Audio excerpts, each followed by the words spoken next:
keren sekali banyak hal yang kita dapatkan di pertemuan kita kali ini.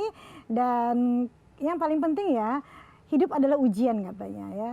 Ujian, tantangan sama dengan ya, tidak hanya kehidupan tapi juga dalam pekerjaan. Nah, untuk tantangan, kan kita tahu ada tantangan sudah dijelaskan tadi bagaimana Noyorono tantangan-tantangannya sudah bisa diselesaikan. Tapi untuk kedepannya nih Pak, apalagi sekarang dengan dunia digital, sekarang orang sudah sistemnya digital marketing, promonya udah beda-beda nih sekarang ini nih, bagaimana untuk menghadapi tantangan-tantangan kedepannya di Noyorono? Oke, memang khusus untuk industri hasil tembakau, tantangan kedepannya memang lebih challenging. Iya. Gitu ya, karena memang kita harus taat dengan aturan-aturan yang dikeluarkan pemerintah, kemudian juga aturan-aturan publik yang juga ada. Nah, ditambah lagi dengan masa pandemi. Kan kalau masa pandemi memang ada pembatasan-pembatasan ya Bu.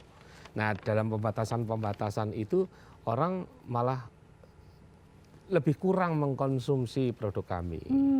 Nah, ini menjadi challenge tersendiri. Tetapi kami sudah menyiapkan seperti yang tadi saya ceritakan, punya rencana kerja jangka pendek, jangka menengah, jangka panjang.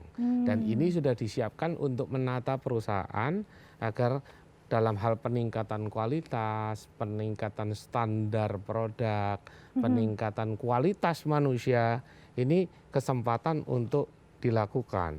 Jadi kayak orang kayak ngasah kapak. Jadi kalau kita mau nebang pohon dengan lebih bagus, harus ada waktu untuk ngasah kapaknya. Kalau terus-terusan dihajar saja, lama-lama kapaknya akan tumpul. Nah, masa pandemi ini adalah masa di mana kami masih bisa menata diri untuk ngasah kapak. Sehingga pada saat nanti pandemi ini sudah selesai, kami inginnya menjadi perusahaan yang paling siap untuk kembali menebang pohon, kira-kira begitu. Sekarang lagi ngasah nih ya. Siap. Lagi ngasah, lagi memoles ya. Mutiara kan kalau supaya lebih berkilau harus dipoles terus ya Pak ya, supaya nanti kemudian berkilau. Jadi ada hal baik dari semua kejadian, termasuk pada saat ini, pada saat pandemi ini aja kita bisa mengambil hal yang baik itu. Tapi memang harus kita mencari tahu, harus menyadari apa yang bisa dilakukan. Seperti perusahaan besar Noyorono ini menyadari bahwa walaupun terus berjalan ya Pak, tidak ada PHK, tidak ada apa, produksi tetap gitu. Tapi juga adalah bonusnya bisa melakukan banyak hal, refleksi, introspeksi, persiapan untuk kedepannya juga. Luar biasa. Nah, Pak Arief sendiri memiliki peranan yang sangat penting dalam menyatukan visi dan misi Pak. Adakah strategi yang khusus dalam kasus seperti ini? Nah, kalau mengenai visi perusahaan, kita memang ingin agar grup perusahaan ini menjadi sebuah perusahaan yang best manage namanya. Best manage itu artinya dikelola dengan baik. Tetapi kami hanya ingin menjadi sebuah perusahaan yang dikelola dengan baik. Agar semua aturan-aturan pemerintah juga bisa kita taati, kita juga bisa baik terus kepada seluruh karyawan, keluarga-keluarga kita bisa tetap guyup begitu ya. Nah, ini harus dikelola dengan yang terbaik. Itu adalah visi kami. Baik, itu penting ya. Dan sehingga tantangan apapun di depannya nanti bisa selaras dengan visi misi, bisa dilakukan. Kunci utamanya adalah ini baik atau tidak ya.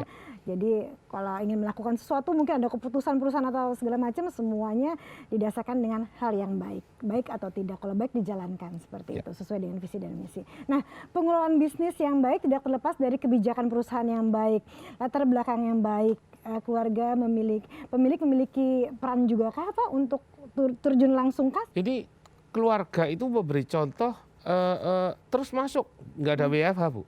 Oh ya? Meskipun di dalam prosedur perusahaan untuk yang manajer ke bawah, staff-staff segala macam itu diatur berkelompok untuk bekerja WFH, bergiliran. Tetapi komitmen perusahaan, saya setiap hari masih melihat pemiliknya itu masuk. Dan setiap pagi dia jalan ke pabrik, lihat nyapa orang dan lain sebagainya. Ya. Wow, ini juga contoh yang sangat baik gitu ya. Luar biasa.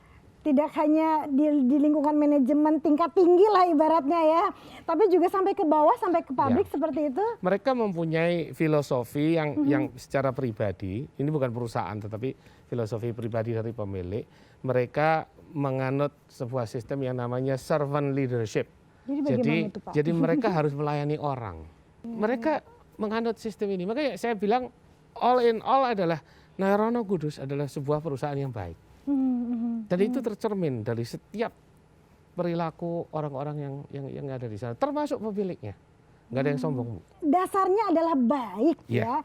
Maka hal yang dilakukan itu adalah kebaikan. Betul. Ternyata yaitu yang baik itu juga akan membuah kesuksesan di sana. Sekali lagi ada yang sukses belum tentu baik, tapi kalau baik bisa dikatakan sudah pasti akan sukses di sana. Siap. Itu dia. Jadi coba ini kita lakukan. Kalau ingin melakukan sesuatu ini baik atau tidak ya, itu yang dipertanyakan. Kalau ada sesuatu yang mungkin menjadi kebingungan, ada mungkin menjurus ke persoalan atau pertengkaran, berdoa itu juga penting ya Pak ya.